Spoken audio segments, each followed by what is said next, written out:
Hello friends, எல்லோருக்கும் வணக்கம். Welcome to young investor channel. Markets பார்த்துருப்பீங்க. மார்க்கெட் பார்த்தீங்கன்னா ஒரு பாசிட்டிவ் ட்ரெண்டில் தான் க்ளோஸ் ஆயிருக்கு, except IT sector. So Nifty 50 86 points positive, 23,249 பாயிண்ட்ஸில் க்ளோஸ் ஆயிருக்கு. சென்செக்ஸ் 76,759 பாயிண்ட்ஸில் க்ளோஸ் ஆயிருக்கு, 226 பாயிண்ட்ஸ் பாசிட்டிவ். நிஃப்டி பேங்க் 146 பாயிண்ட்ஸில் பாசிட்டிவில் க்ளோஸ் ஆயிருக்கு, 49,311 பாயிண்ட்ஸில் க்ளோஸ் ஆயிருக்கு. Nifty IT 487 points negative, 42,426 points அந்த ரேஞ்சில் நிஃப்டி ஐடி க்ளோஸ் ஆயிருக்கு. ஸோ எஃப்ஐஎஸ் டிஎஸ் டேட்டா எடுத்து பார்க்கும்போது எஃப்ஐஎஸ் 4,582 கோடிக்கு நெட் செல்லஸாக இருந்திருக்காங்க, டிஏஎஸ் 2,165 கோடிக்கு நெட் பயர்ஸாக இருக்கிறாங்க. ஸோ ஓவராலாட்டு எஃப்ஐஎஸோட செல்லிங் பார்த்தீங்கன்னா மார்க்கெட்டில் கண்டினியூஸாக நடந்துட்டு தான் இருக்குது. ஃபஸ்ட்டு பார்த்தீங்கன்னா கல்யாண் ஜுவல்லர்ஸோட ரிசல்ட் சொல்லியிருக்காங்க. ப்ராஃபிட் 21.2% இன்க்ரீஸ் ஆயிருக்கு, 218 கோடியாக இருக்குது. ரெவன்யூ ஃப்ரம் ஆப்ரேஷன் ஒரு 40% இன்க்ரீஸ் ஆயிருக்கு, 7,286 கோடி. எபிட்டா மார்ஜின் 6% இருக்குன்னு சொல்லியிருக்காங்க. ஆக்சுவலி அது வந்து 7.1%லேருந்து இப்போ 6% ஆயிருக்கு. பட் ஆக்சுவலி ஒரு பாசிட்டிவ் பெர்ஃபார்மன்ஸ்னு சொல்கிறாங்க. ரெவன்யூ க்ரோத் வந்து பார்த்தீங்கன்னா இந்தியன் ஆப்ரேஷனில் standalone revenue from operation Indian operation சொல்கிறது 42% இன்க்ரீஸ் ஆயிருக்கு, 6,393 கோடியாக இருக்குன்னு சொல்கிறாங்க. அது மட்டும் இல்லாமல் இந்த வெட்டிங் சீசன், ஃபெஸ்டிவ் சீசன் இது வந்து பார்த்தீங்கன்னா அவங்களோட சேல்ஸ் குறிப்பாட்டு கோல்டு, ஸ்டட்டட் ஜுவல்லரி இந்த செக்மெண்ட்டில் ஒரு ஹெல்த்தி சேம் ஸ்டோர் சேல்ஸ் வந்து 24% வளர்ச்சி அடைஞ்சிருக்குன்னு சொல்லியிருக்காங்க. Middle east operation 23% revenue increase ஆயிருக்கு, 840 க்ரோஸாக இருக்குது. இந்த செக்மெண்ட்டில் profit after tax 15 crores increase ஆயிருக்கு. அவங்களோட இ காமர்ஸ் டிவிஷனாக இருக்கிற கேண்டீர் அந்த செக்மெண்ட் 90% ரெவன்யூ இன்க்ரீஸ் ஆயிருக்கு, 29 க்ரோஸாக இருக்குது. விச் மீன்ஸ் லாஸ் வந்து அதிகரிச்சிருக்கிறான பேஸில். சேம் பீரியட் லாஸ்ட்டில் 1.6 crore லாஸாக இருந்தது, இப்போ வந்து 6.9 crores வந்து லாஸ் ஆயிருக்கு அப்படின்னு சொல்கிறாங்க. லாஸ் இந்த இ காமர்ஸ் டிவிஷன் செக்மெண்ட்டில் அதிகரிச்சிருக்கு, பட் ரெவன்யூ 90% அதிகரிச்சிருக்கு. இப்போ அவங்க என்ன சொல்கிறாங்கன்னா இனியும் வெட்டிங் சீசன் இந்த மாதிரி சீசன் எல்லாமே இருக்குது. இந்த செக்மெண்ட்டில் வந்து பார்த்தீங்கன்னா கோல்ட் ப்ரைஸ் வாலட்டிலிட்டி இருந்தாலும் சேல்ஸ் அதிகரிக்கும். ப்ளஸ் வந்து பார்த்தீங்கன்னா 30 கல்யாண் ஷோரூமோ 15 கேண்டீன் ஷோரூம் வந்து இந்தியாவில் கரண்ட் குவார்ட்டரில் நாங்கள் ஓப்பன் பண்ண இருக்கிறோன்னு சொல்லி கல்யாண் ஜுவல்லர்ஸ் தரப்புலேருந்து சொல்கிறாங்க. ஸ்டாக் ப்ரைஸ் வந்து 440 ரூபாவில் இருக்குது. கிட்டத்தட்ட பார்த்தீங்கன்னா 43% மேலே அந்த ஸ்டாக் வந்து கீழே விழுந்திருக்காங்க. பீக் லெவல்லேருந்து 795 தான் அவங்களோட பீக் லெவல். இந்த ஸ்டாக்குக்கு வந்து அதிக அளவில் டார்கெட் ப்ரைஸ் சொல்கிறது பார்த்தீங்கன்னா இவங்க மோட்டிலால் ஓசோல் தான். பை ரேட்டிங் கொடுத்து 875 ரூபா டார்கெட் ப்ரைஸ் சொல்கிறாங்க. இந்த ஷேர் 440 இருக்குது, 73 டைம்ஸ் ஏர்னிங்ஸில் இருக்கிறாங்க. இப்போதைக்கு தொடவே முடியாது இந்த ஸ்டாக்கில்.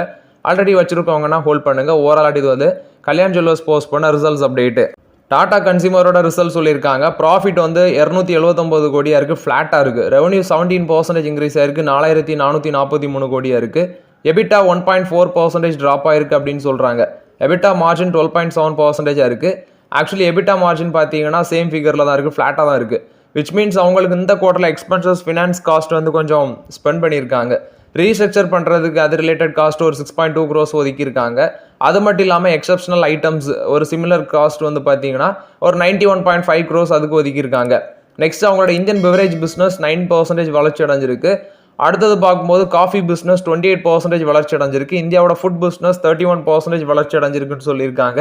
அது மட்டும் இல்லாமல் அவங்க அக்யூசியேஷன் பண்ண பிஸ்னஸ் வந்து ஒரு 11% க்ரோத் ஆயிருக்கு. வேல்யூ ஆடட் சால்ட் போர்ட்ஃபோலியோ வந்து 31% வளர்ச்சி அடைஞ்சிருக்குன்னு சொல்லியிருக்காங்க. Capital foods and organic India இது வந்து டாடா கன்சியூமர் பார்த்தீங்கன்னா ரீசெண்டாக அக்யூசியேஷன் பண்ணது. இந்த செக்மெண்ட்டில் அவங்களோட ரெவன்யூ வந்து கம்பைன்ட் ரெவன்யூ 850 கோடி தாண்டி இருக்குது அப்படின்னு சொல்கிறாங்க. இன்டர்நேஷனல் ரெவன்யூ ஒரு 8% வளர்ச்சி அடைஞ்சிருக்கு, 4% பார்த்தீங்கன்னா கான்ஸ்டன்ட் கரன்சி டேர்மில் வளர்ச்சி அடைஞ்சிருக்கு அப்படின்னு சொல்கிறாங்க. ஸோ ஓவராலாட்டு டாடா கன்சியூமரோட ஸ்டாக் ப்ரைஸ் 970 இருக்கிறாங்க. இதோட 50 வீக் ஹை அப்படின்னு சொல்லி பார்க்கும்போது 1,125 ரூபா சம்திங்கில் இருக்கும். ஆனால் இப்போதைக்கு இதெல்லாம் தொட முடியாது. இந்த டாடா கன்சியூமர் ப்ராடக்ட்ஸு ரொம்பவே ஓவர் வேல்யூட், 65 டைம்ஸ் பார்த்தீங்கன்னா ஏர்னிங்ஸில் இருக்கிறாங்க டாடா கன்சியூமர் ப்ராடக்ட். இப்போதைக்கு நம்ம வெயிட் பண்ணி தான் பார்க்கணும். இதோட ரீசன்ட் பீக் அப்படின்னு சொல்லி பார்க்கும்போது 1,270 இதோட ரீசன்ட் பீக் லெவல். அதுலேருந்து கிட்டத்தட்ட 23% பார்த்தீங்கன்னா கீழே விழுந்திருக்காங்க அந்த ஸ்டாக். இப்போதைக்கு வெயிட் பண்ணுங்கள், ஆப்பர்ச்சுனிட்டி வரும்போது டிஸ்கஸ் பண்ணலாம். பேங்க் ஆஃப் பரோடா அவங்களோட Q3 ரிசல்ட் சொல்லியிருக்காங்க. ப்ராஃபிட் 5.6% இன்க்ரீஸ் ஆயிருக்கு, 4,837 கோடியாக இருக்குது. டோட்டல் இன்கம் 34,676 கோடியாக இருக்குது, அதுவும் அதிகரிச்சிருக்கு. நெக்ஸ்ட் பார்த்தீங்கன்னா non performing asset which means gross NPA 2.43% குறைச்சிருக்காங்க. ஆக்சுவலி சேம் பீரியட் லாஸ்ட் இயரில் அவங்க சொல்கிறது 3.08% இருந்தது, இப்போ குறைச்சிருக்காங்க. நெட் NPA 0.59% குறைச்சிருக்காங்க, 0.70%. ப்ரொவிஷன் அண்ட் கண்டிஜினியஸ் 1,082 கோடியாக இருக்குது. இது வந்து பயங்கரமாக அதிகரிச்சிருக்கிறான பேசிஸில் அப்படின்னு சொல்கிறாங்க. ஸோ ஓவராலாட்டு ப்ராஃபிட் அதிகரிச்சிருக்கு.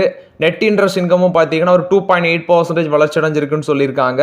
நெக்ஸ்ட் வந்து பார்க்கும்போது நான் பெர்ஃபார்மிங் அசட், அதாவது அசட் குவாலிட்டியும் ஸ்ட்ரென்தன் பண்ணியிருக்காங்க. டோட்டல் இன்கமும் அதிகரிச்சிருக்கு, ப்ராஃபிட்டும் 5% கிட்ட அதிகரிச்சிருக்கு. பட் இந்த ஸ்டாக்லாம் இப்போதைக்கு கான்சென்ட்ரேட் பண்ணல.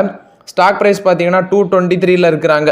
இதோட 52 வீக் ஹைனி பார்த்தீங்கன்னா 299 ருபீஸ் அந்த ரேஞ்சில் இருந்து. ஆக்சுவலி இந்த ஸ்டாக் வந்து வேல்யூஷன் பார்க்கும்போது சீப் லெவலில் தான் இருக்குது. 6 times தான் earningsல இருக்கிறாங்க, பெருசாக ஒன்றும் இல்லை. பட் இருந்தாலும் இந்த பேங்க் ஸ்டாக் என்கிட்ட கிடையாது. நீங்கள் வச்சுருக்கீங்கன்னா ஹோல்ட் பண்ணுங்கள். ஓவரால் இது வந்து பேங்க் ஆஃப் பரோடா போஸ்ட் பண்ண ரிசல்ட்ஸ் அப்டேட்டு. நெக்ஸ்ட் பார்த்தீங்கன்னா டாபர் ரிசல்ட்ஸ் அனௌன்ஸ் பண்ணியிருக்காங்க. ஸோ ப்ராஃபிட் 2% அதிகரிச்சிருக்கு, 522 கோடியாக இருக்குது. ரெவன்யூ ஃப்ரம் ஆப்ரேஷன் 3% அதிகரிச்சிருக்கு, 3355 கோடியாக இருக்குன்னு சொல்லியிருக்காங்க. டோட்டல் இன்கம் 3% அதிகரிச்சிருக்கு, 3483 கோடி. எக்ஸ்பென்சஸ் 4% இன்க்ரீஸ் ஆயிருக்குன்னு சொல்லியிருக்காங்க, 2826 கோடியாக இருக்குது. எபிட்டா 1.8% இன்க்ரீஸ் ஆயிருக்குன்னு சொல்லியிருக்காங்க. ஸோ ஓவரால் பார்த்தீங்கன்னா ரிசல்ட்ஸ் ஒரு ஃப்ளாட் மாதிரி தான் இருக்குது. விச் மீன்ஸ் ஒரு 2% 3% அந்த ரேஞ்சில் தான் வளர்ச்சி அடைஞ்சிருக்கு. அவங்களோட கன்சியூமர் கேர் பிஸ்னஸ் 4% வளர்ச்சி அடைஞ்சிருக்கு, 2850 கோடியாக இருக்குது. சவான் பராஷ் அந்த செக்மெண்ட் வந்து ஒரு 3% இயர் பேஸில் டிக்ளைன் ஆயிருக்குன்னு சொல்லியிருக்காங்க. விச் மீன்ஸ் அது வந்து பார்த்தீங்கன்னா அவங்களோட ஃபுட் பிஸ்னஸ் 429 கோடி அந்த செக்மெண்ட்ல அந்த ரெவன்யூ வந்திருக்கு, 3% இயர் பேஸில் டிக்ளைன் ஆயிருக்குன்னு சொல்லியிருக்காங்க. இன்னும் பார்த்தீங்கன்னா ரூரல் இந்தியாவில் அவங்களோட பிராண்ட்ஸை வந்து டெவலப் பண்ணுறதுல ஃபோக்கஸ் பண்ணுறோம் அப்படின்னு சொல்லியிருக்காங்க. அது மட்டும் இல்லாமல் அந்த குவார்ட்டரில் அடி வாங்குறதுக்கு அர்பன் டிமாண்ட் வந்து பார்த்தீங்கன்னா கொஞ்சம் அவங்களுக்கு வந்து இதாக இருக்குது அப்படின்னு சொல்லி, விச் மீன்ஸ் கொஞ்சம் ஸ்டேபிளாக இல்லை. அது இல்லாமல் அங்கே ஃபோக்கஸ் பண்ண வேண்டியிருக்கு. ரூரல் மார்க்கெட்டில் ஸ்ட்ரென்த் இருக்குது, பட் இன்னும் பார்த்தீங்கன்னா ஃபோக்கஸ் பண்ணணும்னு சொல்கிறாங்க. ஃபுட் இன்ஃப்ளேஷன் அதிகமாக இருந்தது பார்த்தீங்கன்னா உங்களுக்கு ரிசல்ட்ஸில் அடி வாங்குறதுக்கு ஒரு முக்கிய ரீசன் இருக்குது. ரிசல்ட்ஸ் நெகட்டிவ் போல், பட் ஒரு 3% 4% அந்த ரேஞ்சில் வந்து பார்த்தீங்கன்னா வளர்ச்சி காட்டியிருக்காங்க டாபர் இந்தியா. ஸ்டாக் ப்ரைஸ் 533 ரூபாவில் இருந்துச்சு, இன்னைக்கு ஒரு 3% பாசிட்டிவ்ல க்ளோஸ் ஆயிருக்காங்க. ஸோ இப்போ டாபர் இந்தியா ஓகேவான்னு கேட்டால் 51 times earningsல இருக்கிறாங்க. இப்போ இருக்க ட்ரெண்டில் வந்து கை வைக்க முடியாது. ஸோ ஓவரால் இவங்க குளோபல் லெவலையும் பிஸ்னஸ் பண்ணுறாங்க. ஜியோ பொலிட்டிக்கல் லேண்ட்ஸ்கேப் இப்போ வந்து பார்த்தீங்கன்னா ஸ்டேபிளாக இல்லாததுனால ஒரு ஷார்ட் டேர்மில் அந்த செக்மெண்ட்டில் இவங்களுக்கு பிஸ்னஸ் அடி வாங்கும்னு சொல்லியிருக்காங்க. ஸோ ஓவரால் இது வந்து டாபர் போஸ்ட் பண்ண ரிசல்ட்ஸ் அப்டேட்டு. நெக்ஸ்ட் பார்த்தீங்கன்னா கெயில் ரிசல்ட்ஸ் அனௌன்ஸ் பண்ணியிருக்காங்க. ப்ராஃபிட் 4084 கோடி பண்ணியிருக்காங்க, 28% அதிகரிச்சிருக்கு. நெக்ஸ்ட் அவங்களோட ரெவன்யூ ஃப்ரம் ஆப்ரேஷன் 6.23% அதிகரிச்சிருக்கு, 36,937 கோடியாக இருக்குது. ₹6.50 நாங்கள் டிவிடெண்ட் கொடுக்குறோம், விச் மீன்ஸ் 4273.81 கோடி வந்து பார்த்தீங்கன்னா டோட்டலாக டிவிடெண்டுக்குமே ஒதுக்கியிருக்காங்க. எபிட்டா 24.2% ட்ராப் ஆயிருக்கு. எபிட்டா குறையதுக்கு ரீசன் அப்படின்னு சொல்லி பார்க்கும்போது விச் மீன்ஸ் முந்தின குவார்ட்டரில் 3745 கோடியாக இருந்தது, இப்போ 2837 கோடியாக குறைஞ்சிருக்கு. இவங்களோட நேச்சுரல் கேஸ் டிரான்ஸ்மிஷன் வால்யூம் 125.93 MMSCMD-ஆ இருக்குன்னு சொல்லியிருக்காங்க. ஆக்சுவலி இது Q2 ஃபினான்ஷியல் 25 கம்பேர் பண்ணும்போது அதிகரிச்சிருக்கு. கேஸ் மார்க்கெட்டிங்கும் பார்த்தீங்கன்னா ப்ரீவியஸ் குவார்ட்டரை கம்பேர் பண்ணும்போது அதிகரிச்சிருக்கு. LHE சேல்ஸும் இன்க்ரீஸ் ஆயிருக்குன்னு சொல்லியிருக்காங்க. பாலிமர் சேல்ஸும் இன்க்ரீஸ் ஆயிருக்கு. பாலிமர் சேல்ஸ் பார்த்தீங்கன்னா ஸ்லைட்லி குறைஞ்சிருக்கு. ஏன்னா முந்தின குவார்ட்டரில் 226 TMD-ஆ இருந்தது, இப்போ 221 TMD குறைஞ்சிருக்கு அப்படின்னு சொல்லியிருக்காங்க. எக்ஸப்ஷனல் இன்கம் இந்த Q3ல $285 மில்லியன் இருக்குது, 2440 கோடியாக இருக்குது அப்படின்னு சொல்லியிருக்காங்க. Which means SCFE marketing trading Singapore private limited இந்த செக்மெண்ட்ல வந்து வந்த எக்ஸப்ஷனல் இன்கம் சொல்றாங்க. மார்ஜின் 8.1% குறைஞ்சிருக்கு. முந்தின குவார்ட்டரில் 11.4% இருந்தது, இப்போ 8.1% டிக்ரீஸ் ஆயிருக்குன்னு சொல்லியிருக்காங்க மார்ஜின். ப்ராஃபிட் ரெவன்யூ இன்க்ரீஸ் இருந்தாலும் மார்ஜினும் எபிட்டாவும் பார்த்தீங்கன்னா இவங்களுக்கு அடி வாங்கியிருக்கு கெயிலுக்கு. ஸோ கெயிலோட ஸ்டாக் ப்ரைஸ் 166 ரூபாய் இருந்துச்சு. இதோட வேல்யூஷன் பார்த்தீங்கன்னா அரௌண்ட் 10 to 8 தான் பி ரேஷியோ இருக்கும்.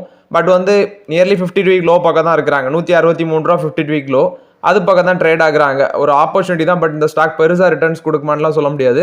பட் வந்து பார்த்தீங்கன்னா PSU செக்டாரில் இருக்கிறதுனால டிவிடன் நல்லா கிடைக்கும். இந்த ரிசல்ட்ஸில் வர ₹6.50 டிவிடன் அனௌன்ஸ் பண்ணியிருக்காங்க Gayle.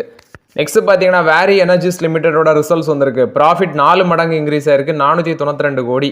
Next revenue from operation 3457 கோடியாக இருக்குது, 116% அதிகரிச்சிருக்குன்னு சொல்லியிருக்காங்க. நெக்ஸ்ட் இந்த ஓவரால் இந்த பிஸ்னஸ் ஏரியான்னு பார்த்தீங்கன்னா இந்த எனர்ஜி செக்மெண்ட்டில் தான் இவங்க ஃபோக்கஸ் பண்ணுறாங்க. இவங்களோட ஆர்டர் புக்கே வந்து 26.5 ஜிகாவாட்டாக இருக்குன்னு சொல்லியிருக்காங்க. அதோட வேல்யூவே பார்க்கும்போது ருப்பியில் பார்க்கும்போது 50,000 கோடி அப்படின்னு சொல்லியிருக்காங்க. ஸோ ஓவரால் பார்த்தீங்கன்னா சோலார் மாடியூல் கிரீன் எனர்ஜி செக்மெண்ட்டில் இவங்க இருக்கிறாங்கன்னு சொல்லலாம். யூஎஸ்லேருந்தே இவங்களுக்கு ரெவன்யூ 15 to 20% வரைக்கும் கான்ட்ரிபியூட் பண்ணுறது அப்படின்னு சொல்கிறாங்க. பட் இப்போ இருக்கிற குளோபல் பொலிட்டிக்கல் சிச்சுவேஷன் கொஞ்சம் அவங்களுக்கு வந்து அப்படி இப்படி இருக்குன்னு சொல்கிறாங்க. பட் ஆனால் குளோபலி இன்னும் நாங்கள் எங்களோட பிஸ்னஸை எக்ஸ்பேண்ட் பண்ணுவோம்னு சொல்லி வேரி எனர்ஜிஸ் லிமிடெட் அப்டேட் கொடுக்குறாங்க. ப்ராஃபிட் தான் 296% அதிகரிச்சிருக்கு. இந்த ஸ்டாக்கோட ப்ரைஸ் பார்க்கும்போது 2197 ரூபாவில் க்ளோஸ் ஆச்சு. இன்னைக்கு வந்து ஒரு நெகட்டிவ் ட்ரெண்டில் தான் இருக்கிறாங்க. பட் ஆக்சுவலி இந்த ஸ்டாக் வந்து ரொம்பவே ஓவர் வேல்யூட். 70 டைம்ஸ் மேலே ஏர்னிங்ஸில் இருக்கிறாங்க. இப்போலாம் தொடவே முடியாது. ஸோ ஆல்ரெடி வச்சுருக்கவங்கன்னா கண்டினியூ பண்ணலாம் அந்த வேரி எனர்ஜிஸை. பட் இப்போ ஃப்ரெஷ் என்ட்ரிங்கிறது ரொம்பவே ரிஸ்க்காக அமைஞ்சிடும்.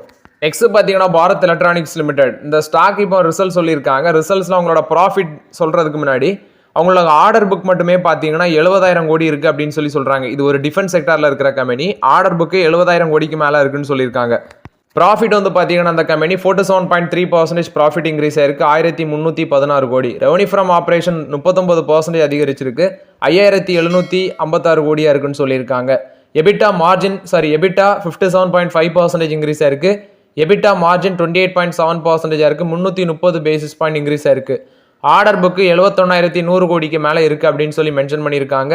அது மட்டும் இல்லாமல் இந்த குவார்ட்டரில் அவங்களுக்கு ஆர்டர் இன்ஃப்ளோ ஆனது 10,800 கோடி அப்படின்னு சொல்லியிருக்காங்க. பட் ஆக்சுவலி இது வந்து பார்த்தீங்கன்னா அவங்களோட கம்பெனியோட ஹாஃப் ஆஃப் த கைடன்ஸுக்கு பிலோ இருக்குன்னு சொல்கிறாங்க. விச் மீன்ஸ் 20,000 கோடி அவங்களோட கைடன்ஸு அதுக்கு கீழே இருக்குது அப்படின்னு சொல்கிறாங்க. பட் இப்போ வந்து அவங்க ஃபிக்ஸ் பண்ணியிருக்காங்க 20,000 கோடி பார்த்தீங்கன்னா கைடன்ஸ் ஃபிக்ஸ் பண்ணியிருக்காங்க நெக்ஸ்ட் ஃபியூச்சர் குவார்ட்டர்ஸில். ஆனால் அவங்களுக்கு இந்த குவார்ட்டரில் ஆர்டர் புக் 10,800 கோடியாக இருக்குது. பட் டோட்டல் ஆர்டர் புக் 71,000 கோடிக்கு மேலே இருக்குது. இந்த ஸ்டாக் இன்னைக்கு 280 சம்திங்கில் க்ளோஸ் ஆச்சு. ஒரு நெகட்டிவ் ட்ரெண்டாக பாசிட்டிவ் ட்ரெண்ட் தெரில, ஒரு 2.5% பாசிட்டிவ்ல தான் இருந்து நினைக்கிறேன் நான் பார்க்கும்போது. ஆனால் அந்த ஸ்டாக் வந்து பார்த்தீங்கன்னா ஜான்வரியில் ஒரு 5% கிட்ட கிராஷ் ஆயிருப்பாங்க. இந்த ஸ்டாக் வந்து டிஃபென்ஸ் செக்டாரில் கொஞ்சம் ஓவர் வேல்யூடாக தான் இருக்குது. 40 டைம்ஸ் மேலே ஏர்னிங்ஸ் இருக்கும். நான் வந்து 280 சம்திங்கில் கொஞ்சம் ரிஸ்க் எடுத்து வாங்கினேன். இது ஐஆர்எஃப்சி இந்த மாதிரி சில ஸ்டாக்ஸ் எல்லாமே வாங்கினேன். பட் நீங்கள் இப்போ ஃப்ரெஷ் என்ட்ரி எடுக்கிறது உங்களோட ஓன் ஒப்பீனியன். டிஃபென்ஸ் செக்டாரில் இருக்கிறாங்க. Bharat heavy electricals limited compare பண்ணும்போது இது எனக்கு கொஞ்சம் பெட்டராக தெரிஞ்சதுனால நான் வாங்கினேன். ஸோ ஓவரால் இது வந்து பாரத் எலக்ட்ரானிக்ஸ் லிமிடெட் போஸ்ட் பண்ண ரிசல்ட்ஸ் அப்டேட்டு. ரிசல்ட் சூப்பராக தான் பண்ணியிருக்காங்க. அதானி என்டர்பிரைசஸோட ரிசல்ட் சொல்லியிருக்காங்க. ப்ராஃபிட் 88% காலி, 228 கோடியாக இருக்குது. சேம் பீரியட் லாஸ்ட் இயர் 1972 கோடியாக இருக்குது. சீக்வென்ஷியல் பேசிஸ்லையும் 88.5% காலின்னு சொல்லியிருக்காங்க ப்ராஃபிட். அதே மாதிரி ரெவன்யூ ஃப்ரம் ஆப்ரேஷன் பார்க்கும்போது 8% காலி, 23,500 கோடியாக இருக்குது. குவார்டர் ஆன் குவார்டர் பேஸில் கம்பேர் பண்ணும்போது ரெவன்யூ ஆல்மோஸ்ட் ஃப்ளாட்டாக இருக்குது. எபிட்டா 5% காலின்னு சொல்கிறாங்க. அதர் இன்கம் இவங்களுக்கு ஒரு 33% அதிகரிச்சிருக்கு அதானி என்டர்பிரைசஸ். எனக்கு அதானி ஸ்டாக்ஸ்லாம் கிடையாது. பட் இந்த ரிசல்ட்ஸ் வந்து பார்த்தீங்கன்னா உங்களுக்கு வேண்டிய இது டிஸ்கஸ் பண்ணேன். ப்ராஃபிட் ரெவன்யூ எல்லாமே பார்த்தீங்கன்னா பயங்கரமாக அடி வாங்கியிருக்காங்க. ஓவராலாக இன்னைக்கு டோட்டல் இன்கம் 8% காலின்னு சொல்கிறாங்க. ஸோ இந்த ஸ்டாக்லாம் இப்போதைக்கு அவாய்ட் பண்ணுறதா பெட்டருங்கிறது என்னோட ஒப்பீனியன். ரிலையன்ஸ் இண்டஸ்ட்ரீஸ் கொடுத்த அப்டேட். ரிலையன்ஸ் இண்டஸ்ட்ரீஸோட ரிலையன்ஸ் கன்சியூமர் ப்ராடக்ட்ஸ் மூலமாக தான் பார்த்தீங்கன்னா அவங்க அந்த கேம்போ கோலாலாம் செல் பண்ணிட்டு இருக்காங்க கம்மியான ப்ரைஸில். இது வந்து மற்ற கம்பெனிஸ்க்கு எல்லாமே ஒரு சேலஞ்சாக இருக்கு. குறிப்பாட்டு பெப்சிகோ, கொக்கோ கோலா அந்த மாதிரிப்பட்ட கம்பெனிஸ்லாம். இப்போ அவங்க என்ன சொல்கிறாங்கன்னா, நாங்கள் வந்து ஸ்ரீலங்கன் கிரிக்கெட்டாக இருக்கிற முத்தையா முரளிதரனை கொண்டு வந்து ஒரு கோ கிரியேட் மேனுஃபேக்சர் விச் மீன்ஸ் பார்ட்னராட்டு கொண்டு வந்து ஸ்போர்ட்ஸ் ட்ரிங்கை வந்து பார்த்தீங்கன்னா விளம்பரப்படுத்தும். அது மூலமாட்டு 150 மில்லி பாட்டில்ஸ் வந்து பார்த்தீங்கன்னா 10 ரூபாய்க்கு விற்கலாம் அப்படின்னு சொல்லியிருக்காங்க. 10 ரூபாய்க்கு கொடுப்போம். இந்த ஸ்போர்ட்ஸ் ட்ரிங்க் பிராண்ட்ஸில் வந்து பார்த்தீங்கன்னா இப்போ டாமினேட் பண்ணுற கேட்ரோடைட், பவர்ரேட், பெப்சிகோ, கொக்கோ கோலா இவங்களுக்கு எல்லாமே பார்த்தீங்கன்னா மார்க்கெட் டிஸ்டர்ப் கொடுப்போம் அப்படின்னு சொல்லியிருக்காங்க. இது ரிலையன்ஸ் கன்சியூமர் ப்ராடக்ட்ஸ் இப்போ புது செக்மெண்ட்டுக்குள்ளே வராங்க. ஆல்ரெடி கேம்போ கோலா வந்தது மற்ற கம்பெனிஸ்க்குலாம் ஒரு சேலஞ்சாக இருக்குது. ஹிந்துஸ்தான் யூனிலிவர் என்ன சொல்கிறாங்கன்னா, நாங்கள் அந்த ப்ரீமியம் ப்ராடக்ட் போர்ட்ஃபோலியோவில் என்ன சொல்கிறாங்கன்னா, அந்த வெல்பீயிங் பிஸ்னஸ் அந்த செக்மெண்ட்டில் வந்து லிக்யூட் ஐவி அப்படிங்கிற ஒரு ஹைட்ரேஷன் ட்ரிங்கை நாங்கள் கொண்டு வர போகிறோம் அப்படின்னு சொல்லியிருக்காங்க. இது வரது மூலமாட்டு அவங்களோட ப்ரீமியம் ப்ராடக்ட் போர்ட்ஃபோலியோ 9% பாயிண்ட்ஸ் வந்து பார்த்தீங்கன்னா which means beauty and wellbeing பிஸ்னஸில் உயரதுக்கு வாய்ப்பு இருக்குது அப்படின்னு சொல்லியிருக்காங்க. அது மட்டும் இல்லாமல் அவங்க ஐஸ்கிரீம் பிஸ்னஸ், அடுத்தது வந்து பார்த்தீங்கன்னா சில இந்த சம்மர் ப்ராடக்ட்ஸுக்கு டிமாண்ட் இருக்கிறதுனால சாஃப்ட் ட்ரிங்க்ஸ், ஐஸ்கிரீம் அந்த செக்மெண்ட்டை வந்து இன்னும் எக்ஸ்பேண்ட் பண்ணுறதுக்கு ஹிந்துஸ்தான் யூனிலிவர் ஃபோக்கஸ் பண்ணுறாங்க நார்த்தன் மார்க்கெட்லலாம். இப்போ ஓவராலாட்டு ஹிந்துஸ்தான் யூனிலிவரும் இவங்க ரிலையன்ஸ் கன்சியூமர் ப்ராடக்ட்ஸ் அந்த அப்டேட் கொடுத்துருக்காங்க.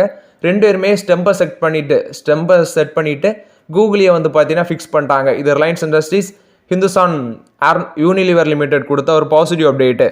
எல்என்டியோட ரிசல்ட் சொல்லியிருக்காங்க. ப்ராஃபிட் வந்து 14% அதிகரிச்சிருக்கு, 3,359 கோடி பண்ணியிருக்காங்க. ரெவன்யூ வந்து 17% அதிகரிச்சிருக்கு, 64,668 கோடியாக இருக்குன்னு சொல்லியிருக்காங்க. இன்டர்நேஷனல் ரெவன்யூ எங்களுக்கு 59% ஆஃப் த டோட்டல் ரெவன்யூ 32,764 கோடியாக இருக்குன்னு சொல்லியிருக்காங்க. ஆர்டர் இன்ஃப்ளோ இந்த குவார்ட்டரில் 1 லட்சம் கோடியை தாண்டி இருக்கு, விச் மீன்ஸ் 1.16 lakh crore அப்படின்னு சொல்லியிருக்காங்க. நான் சொன்ன மாதிரி உங்களுக்கு 51% ஆஃப் த ரெவன்யூ பார்த்தீங்கன்னா இன்டர்நேஷனல் ரெவன்யூவாக தான் இருந்திருக்கு. அது மாதிரி ஆர்டர் இன்ஃப்ளோவும் 53% அதிகரிச்சிருக்கு அப்படின்னு சொல்லியிருக்காங்க. மல்டிபிள் செக்மெண்ட்டில் thermal power, renewable power transmission, precision energy, minerals and metal, water, commercial buildings, hydro carbon onshore இந்த மாதிரி பார்த்தீங்கன்னா இன்டர்நேஷனல் ஆர்டர் அவங்களுக்கு 62,059 கோடி வேல்யூக்கு கிடச்சிருக்கு. விச் மீன்ஸ் 53% ஆஃப் அவங்களோட டோட்டல் ஆர்டர் இன்ஃப்ளோ வந்து பார்த்தீங்கன்னா இன்டர்நேஷனல் ஆர்டர் தான் இருக்குது. இன்டர்நேஷனல் ஆர்டர் அப்படின்னு சொல்லி மென்ஷன் பண்ணியிருக்காங்க. இந்த ஸ்டாக்கோட ப்ரைஸ் இன்னைக்கு மார்க்கெட்டில் 3420 ரூபாவில் க்ளோஸ் ஆனாங்க. பட் இந்த ஸ்டாக் வந்து 35 டைம்ஸ் ஏர்னிங்ஸில் இருக்கிறாங்க. ஆல்ரெடி வச்சிருக்கீங்கன்னா ஹோல்ட் பண்ணுங்க. இப்போதைக்கு தொட முடியாது. இது லார்சன் அண்ட் டியூபோ போஸ்ட் பண்ண ரிசல்ட்ஸ் அப்டேட். ஆக்சுவலி இந்த கம்பெனி உங்களுக்கு ஞாபகம் வர்றது, ஒருத்தர் ரீசெண்டாட்டு 90 ஹவர்ஸ் வந்து ஒரு வாரத்துக்கு ஒரு ஆள் வந்து வேலை செய்யணும்னு சொன்னார்ல, அவர் தான் சிஓ இருக்கிறாருன்னு நினைக்கிறேன். அந்த கம்பெனி தான் இந்த எல்என்டி. கோட்டக் மஹிந்திரா பேங்க் கொடுத்த அப்டேட்டு, இந்த பேங்கோட சீனியர் ரீட்டைல் பேங்கிங் எக்ஸிக்யூட்டிவாக இருக்கிறவர் வந்து பார்த்தீங்கன்னா இப்போ ரிசைன் பண்ணிட்டு போயிருக்காங்க அப்படின்னு சொல்லியிருக்காங்க. ஸோ அவரோட நேம் வந்து அம்பூஜ் சந்தனா அப்படின்னு சொல்லி சொல்கிறாங்க. இவர் வந்து ப்ரைவேட்டில் அந்த பேங்க்கில் வந்து கன்சியூமர் ப்ராடக்ட்ஸுக்கு ஹெட்டாக இருந்திருக்காரு. ஸோ இப்போ அவர் வந்து ரிசைன் பண்ணிட்டு போயிருக்காங்க அப்படின்னு சொல்லியிருக்காங்க. ஸோ ஓவரால் இது வந்து கோட்டக் மஹிந்திரா பேங்க்கு ஒரு நெகட்டிவ் அப்டேட். மேபி இது பெருசாலாம் இம்பாக்ட் ஆகாதுன்னு தான் நான் நினைக்கிறேன். நாளைக்கே வேற ஒருத்தவங்களும் அப்பாயின்ட் பண்ணிட்டு போகிறாங்க. வேணா ஒரு நாள் ஸ்டாக் வந்து பார்த்தீங்கன்னா ஒரு ரெட்டில் இருக்கும். ஸோ ஓவரால் இது வந்து கோட்டக் மஹிந்திரா பேங்கை பொறுத்த வரைக்கும் update. So okay friends, actually இந்த வீடியோவில் சில இம்பார்ட்டன்ட் அப்டேட்ஸ் எல்லாமே டிஸ்கஸ் பண்ணோம். இந்த வீடியோ உங்களுக்கு பயனுள்ளதாக இருக்கும்னு நினைக்கிறேன். பயனுள்ளதாக இருந்துச்சுன்னா லைக் பண்ணுங்கள், சப்ஸ்கிரைப் பண்ணுங்கள், கமெண்ட் பண்ணுங்கள். Okay friends, thank you.